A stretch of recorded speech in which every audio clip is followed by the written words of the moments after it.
आज का दिन लोकतंत्र के लिए काला दिन माना जाएगा।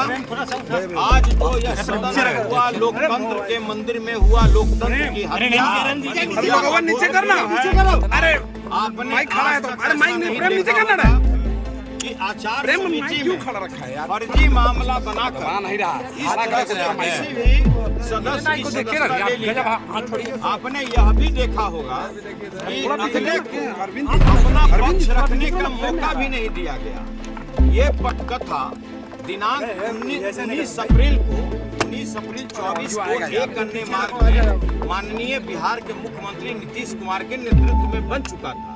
उसका साफ कहना था कि भाई सुनील कुमार सिंह जो भ्रष्टाचार की बात उठाता है, किसान की बात उठाता है, मजदूर की बात उठाता है, रोजगार की बात उठाता है, उसकी सदस्यता चाहे नियम विरुद्ध हो आपको ले लेना है।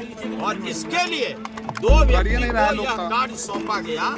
एक को लोभ दिया गया कि भाई आपको उप सभापति बनाया जाएगा और एक को लोकसभा का टिकट देने का प्रलोभन दिया गया।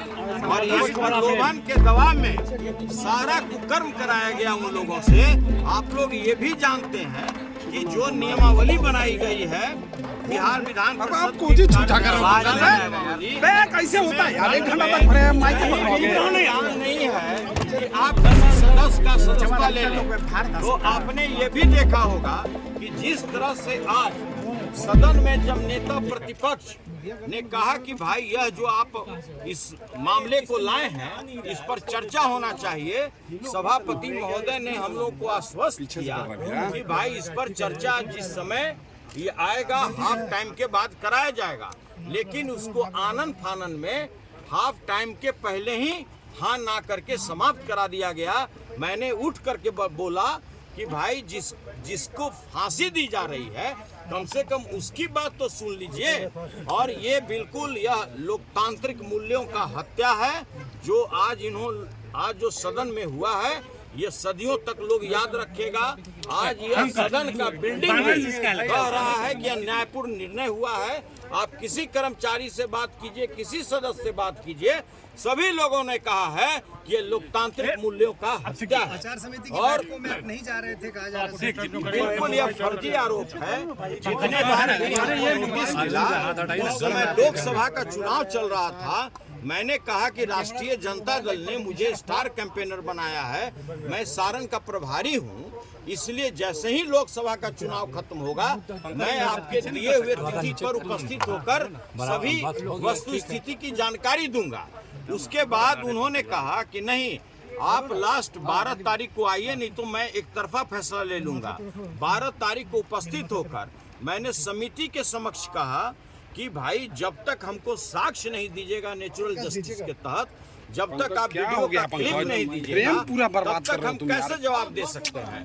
इसके बाद भी मुझे न तो साक्ष्य उपलब्ध कराया गया, न वीडियो क्लिप उपलब्ध कराया गया। और समिति के 3 सदस्य, समिति में 6 सदस्य थे, 3 समिति ने यह लीक करके दिया है कि भाई जो यहाँ पर प्रक्रिया चल रहा है, जो इसका प्रोसीडिंग है वो हम लोग को कृपया उपलब्ध कराया जाए। जो कमेटी के सदस्य थे यह निर्णय क्या हो रहा है एक तरफा, उन लोग को भी उपलब्ध नहीं कराई गई। उन लोगों ने भी लिखित रूप से सभापति को दिया है। इतना ही नहीं, आपने ये भी देखा होगा कि कहीं भी दंड में, कहीं भी उसमें निष्कासन का और किसी भी तरह का सदस्यता उसका लेने का कोई प्रावधान नहीं है। इसमें दंड में स्पष्ट लिखा हुआ है। लेकिन इस तरह से गैर कानूनी कार्य करके नीतीश कुमार जी के दबाव में आप अच्छी तरह जानते हैं कि जिस तरह से यहाँ भ्रष्टाचार व्याप्त है, लगातार हमारी राष्ट्रीय जनता दल यह मामले को सदन में उठाती थी, हम लोग इस मामले को उठाते थे और इसी का खामियाजा हमें भुगतना पड़ा। कार्रवाई होना चाहिए था बिहार के माननीय मुख्यमंत्री नीतीश कुमार पर, जिन्होंने लगातार हमें बर्बाद करने की धमकी दी।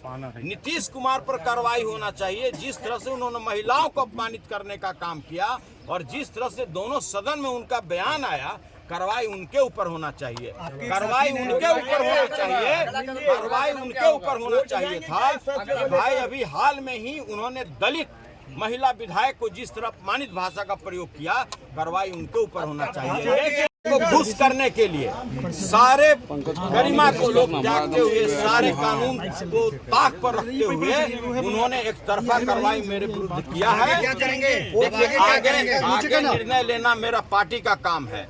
राष्ट्रीय जनता दल के राष्ट्रीय अध्यक्ष आदरणीय लालू प्रसाद जी ने सदन में गरीबों की बात रखने के लिए, अल्पसंख्यकों की बात रखने के लिए, किसानों की बात रखने के लिए हमको भेजा था और हम लोग 100% उस मामले को उठाते रहे, भ्रष्टाचार पर बात करते रहे। कोई ऐसा जिला नहीं, कोई ऐसा अनुमंडल नहीं, कोई ऐसा प्रखंड नहीं जहां बगैर रिश्वत का कार्य होता है।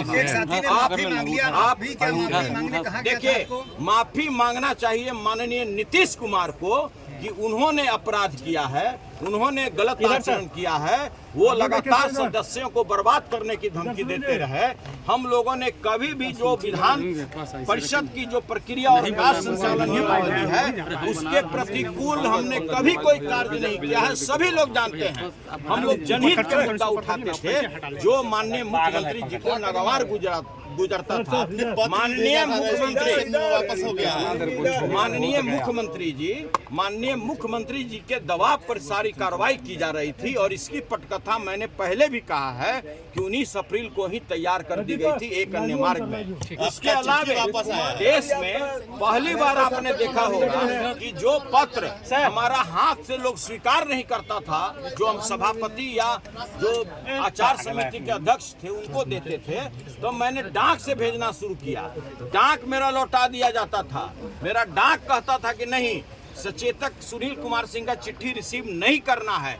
इस तरह का वाकया इस सदन में हुआ है और यह बिल्डिंग भी आज आंसू रो रहा है कि जिस तरह का न्यायपूर्ण कार्य मेरे साथ किया गया है, जिस सदस्य के साथ किया गया है, आज मेरे साथ हुआ है, कल किसी और के साथ होगा। सरकार आती है और जाती है, आज वाकया मेरे साथ हुआ है, कल अगले के साथ होगा, लेकिन बिल्कुल अन्यायपूर्ण कार्य है। कोई आदमी को उपसभापति बनना था, किसी को लोकसभा का सदस्य बनना था और नीतीश कुमार जी ने उन लोगों को प्रलोभन देके दबाव में ऐसा कार्य कराया है जो नियम संगत नहीं है। आज तक पूरे देश के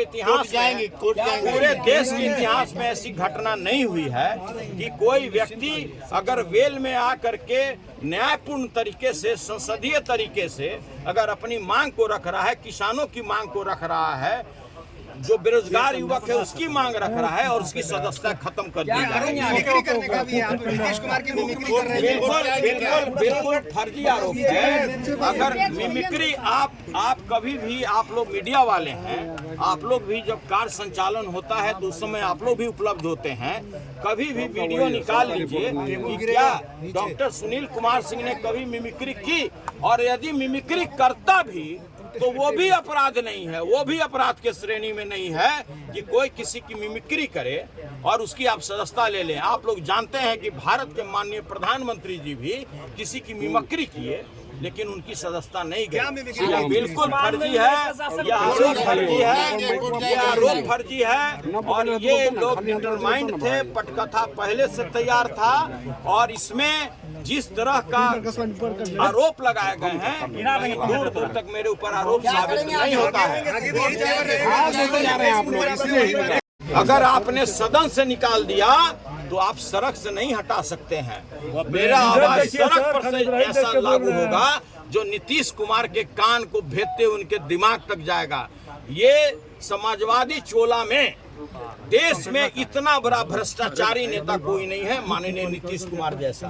माननीय नीतीश कुमार जैसा महिलाओं को अपमानित करने वाला नेता इस देश में कोई पैदा नहीं हुआ।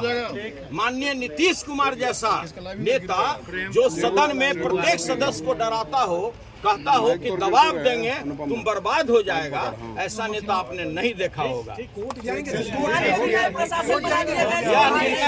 वोट जाएंगे कि नहीं जाएंगे यह निर्णय लेना पार्टी का काम है। हमारी राष्ट्रीय जनता दल राष्ट्रीय अध्यक्ष आदरणीय लालू प्रसाद जी, तेजस्वी यादव जी निर्णय लेंगे कि आगे हमको क्या करना है। रिपब्लिकन न्यूज के साथ जुड़ने के लिए सब्सक्राइब बटन दबाकर चैनल को सब्सक्राइब करें। नोटिफिकेशन प्राप्त करने के लिए यहाँ बेल को दबाएं। वीडियो अच्छा लगे तो लाइक करें और दोस्तों के साथ शेयर करना ना भूलें।